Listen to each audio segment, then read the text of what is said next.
And for Asia, a bit of an off-season question for you. As Tip Hayes was recently announced to do Unrivaled, it feels like half the aces are on the Unrivaled roster at this point. Is that something that you are interested in?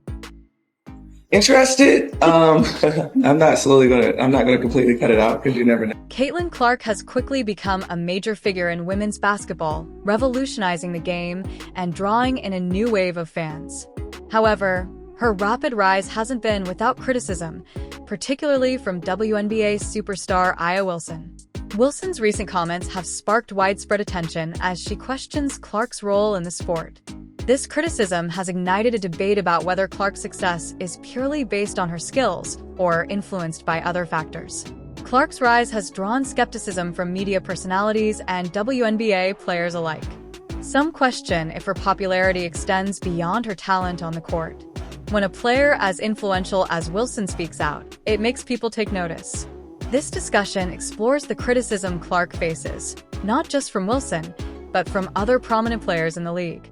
Are these remarks rooted in genuine concerns, or do they stem from jealousy of a player who is rapidly becoming the face of women's basketball? What's clear is that tension between Clark and some of the WNBA's top stars is growing. This friction could have significant consequences for the sport's future, raising questions about whether Clark might be pushed away from a league that needs her. The growing tension between Caitlin Clark and some of the WNBA's top players could have significant consequences for the future of women's basketball. Could this friction push Clark away from a league that greatly benefits from her presence? One of Clark's biggest rivals in this ongoing saga is Angel Reese, a powerful forward from LSU who now plays in the WNBA. Reese defeated Clark during their college days, but their approaches to the game couldn't be more different. Reese thrives on physicality and a bold, in-your-face style, while Clark focuses on skill, leadership, and basketball IQ. Clark's dedication to her craft has helped her rise to the top, while Reese's flashy personality often draws attention away from her on-court performance. Clark is celebrated for her finesse and precision, while Reese leans. I'll take that role. I'll take the bad guy role, and I'll continue to take that on and be that for my teammates. And if I want to be that, and I know I'll go down in history, I'll look back in 20 years and be like, yeah, the reason why we watching women's basketball is not just because of one person. It's because of me too, and I want y'all to realize. Into aggression and thrives on controversy. Just when it seemed like their rivalry couldn't escalate further, Reese's latest comments have only added more fuel to the fire, intensifying the drama between two of women's basketball's biggest stars. It's not just current WNBA players taking jabs at Caitlin Clark. Former players have joined in as well, often using the opportunity to stay in the spotlight. My record was hidden from everyone for 43 years. I don't think, I'll just go ahead and get the elephant out of the room. I don't think my record has been broken because you can't duplicate what you're not duplicating. So unless you come with a men's basketball and a two-point shot. By criticizing her. With nothing to lose, some retired athletes appear eager to downplay Clark's hard-earned achievements. Take Lynette Woodard, for example. The former NCAA women's scoring record holder couldn't hide her jealousy when Clark surpassed her record. Instead of celebrating Clark's milestone, Woodard's remarks seemed to undermine the young star's accomplishment, adding fuel to the ongoing debate surrounding Clark's rise to prominence. This criticism from both current and retired players highlights the challenges Clark faces as she cements her place as one of basketball's brightest stars. The situation surrounding Caitlin Clark's criticism becomes even more puzzling when compared to how Kareem Abdul-Jabbar reacted when LeBron James broke his NBA scoring record. Abdul-Jabbar immediately congratulated James, showing grace and celebrating the passing of the torch. In contrast, some older stars in women's basketball seem to struggle with embracing Clark as a true force in the game. Instead of honoring her achievements, they resort to baseless criticisms that undermine her success. Compete no matter who you are and no matter who's in front of you. So that's just what it was. Heat of the moment play. We're getting at it. We're going back and forth. This basketball is all. After we finish the game, it's all over. I don't have any regret. Lynette Woodard, for example, expressed bitterness when Clark surpassed her NCAA scoring record, with no valid reason for her reaction. It came across as poor sportsmanship and a missed opportunity to show support for a fellow player. The hostility hasn't been limited to words either. Some opponents have gone as far as to target Clark physically. These weren't just hard plays. Some incidents were outright violent and seemingly intended to stop her dominance or send a message. The most infamous example involved Chindi Carter, a guard for the Chicago Sky, who delivered a brutal hit to Clark while waiting for an inbound pass. It wasn't a basketball move, it was an unprovoked assault. The footage showed Carter intentionally knocking Clark to the floor, sparking outrage from fans and analysts alike. Despite the media storm and calls for accountability, Carter offered no apology, instead brushing off her actions as mere competitiveness. These incidents highlight the troubling level of resistance Clark faces as she continues to redefine women's basketball. The drama between Caitlin Clark and Chindi Carter has taken another surprising turn. In a shocking claim, Carter is now blaming Clark for her own career struggles.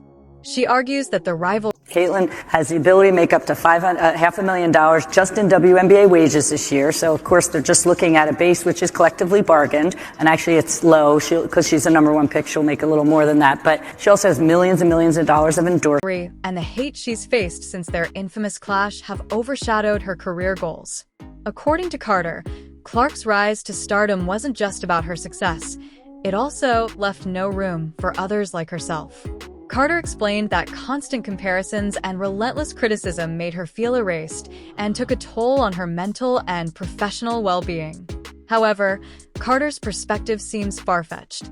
Instead of reflecting on her own performance and challenges, she's chosen to point the finger at Clark. The reality is that Carter's inability to maintain the level of skill and consistency required to succeed at the highest level likely played a bigger role in her decline. Meanwhile, Clark continues to shine, breaking records and solidifying her place as one of basketball's brightest stars. Despite her massive popularity and influence, another point of contention around Clark is her pay. Her current WNBA base salary is still in the It's the clip they want to post because they're going to get all these likes and reposts, but that's a basketball play. She hit her in the head, so of course it should be upgraded to a flagrant one. Ref looked at it, they upgraded it. Can we keep playing basketball? My thing is, like, every time Caitlin gets fouled, we can't make it seem like she was a five-figure range, surprisingly low for a player of her stature. This is even more glaring when compared to her lucrative college nil deals, which reportedly had multiple zeros. Many believe Clark is significantly underpaid for her contributions to the league and her role in boosting its visibility.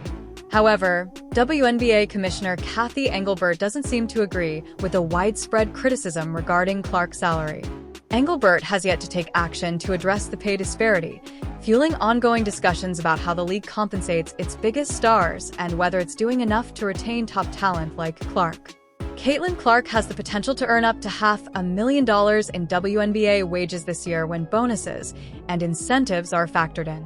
Her base salary, which is collectively bargained, So you could say it's race. I don't think that that's what it's all about, but race always plays a role in something like this to some degree. It's not completely out of the equation. It's always that because America is a seem low at first glance.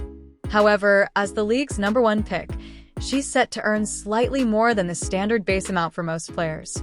Beyond her WNBA salary, Clark has access to millions of dollars in endorsement deals, thanks to her popularity and status as one of the sport's most recognizable faces. These sponsorships make her one of the most financially successful players in women's basketball, even if her league salary doesn't fully reflect her market value. While discussions about pay equity in the WNBA continue, Clark's ability to generate substantial income through endorsements highlights the increasing opportunities for athletes in the women's game to capitalize on their success. Many believe that Caitlin Clark's endorsement earnings shouldn't be seen as compensation owed to or tied to the WNBA. Ooh, that's tough because you got to win one. I feel like that college is one of those spaces where you got to win one for them to even have your name in the conversation. And it took me 3 years to win mine, so it's hard. But congratulations. Instead, they argue that the league has reaped far more benefits from her decision to turn pro than she has personally gained. While the WNBA understandably maintains a unified stance in public interviews, Commissioner Kathy Engelbert's comments on the issue suggest a disconnect with the frustration many feel about Clark's situation. The league has struggled to effectively promote Clark's star power, and much of the financial boost from her presence has flowed to the WNBA rather than directly benefiting the player, who has been instrumental in driving increased revenue. Who are these girls? Who are these girls that are hating on Caitlin Clark? Are you just combing through Twitter? What else are these women supposed to do? Fawn over her? Fangirl over her? Bend the fucking knee? Kiss the like, what do you want from them? This has sparked ongoing discussions about how the league supports its top stars and whether it's doing enough to retain talent like Clark. Meanwhile, online debates about Clark's rising rivalry with other players remain heated, with opinions often divided. While some commentators provide balanced perspectives, others clearly show bias. A notable example is retired WNBA legend Cheryl Swoops. If Juju was allowed to come out in the draft, Fever they will regret that they took Caitlin Clark number 1. Caitlin is great. He's not Juju. If they match up in a tournament, 1,000% Juju is going to pick her a full court. Who openly supports Angel Reese. Swoops even justified the infamous hard foul against Clark, dismissing it as a typical basketball move. Her just not built for the physicality of this league. Yeah. And she's not quick enough to get away from the physicality. So there's a lot of learning curve, like Diana said. And when she gets it, she has elite skills that are going to really help her. But she needs to be on a better team, and she needs to be more. This underscores how personal loyalties can shape interpretations of events, often overlooking the broader implications of such incidents. The lack of cohesive support for Clark from the league and retired stars raises questions about how women's basketball treats its brightest talents and whether more can be done to foster a supportive and fair environment for its players. This kind of rhetoric ignores an important point.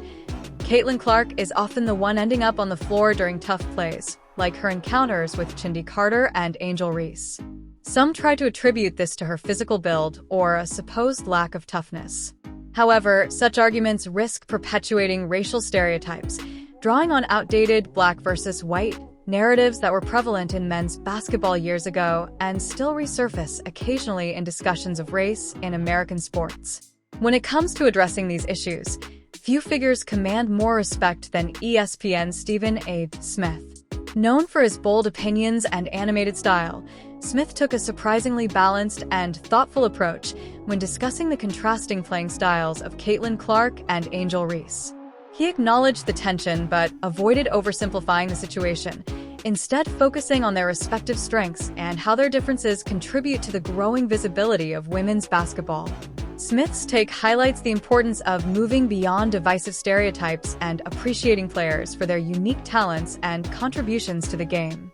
This perspective offers a refreshing and much-needed lens through which to view the complex dynamics surrounding Clark and Reese, encouraging a focus on skill and sportsmanship rather than outdated tropes. While Stephen A. Smith never directly claimed that Caitlin Clark's extensive media coverage is solely because she's white, he did acknowledge that race might be a subtle factor some are considering in the background. Despite this, Smith has expressed deep respect for Clark and genuinely wants to see her succeed. His commentary reflects an understanding of the nuanced dynamics surrounding Clark's rise while maintaining a supportive stance toward her as a player. On the other hand, Aya Wilson, a two-time WNBA MVP, has been more vocal in her criticism of Clark. While her comments haven't been overly hostile, they suggest she doesn't fully recognize Clark's greatness.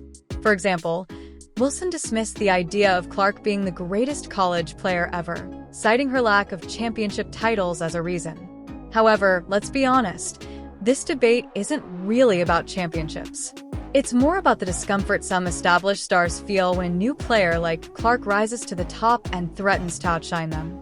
Clark's rapid ascent in the basketball world has undeniably shaken the status quo, and this has led to mixed reactions from peers and critics alike.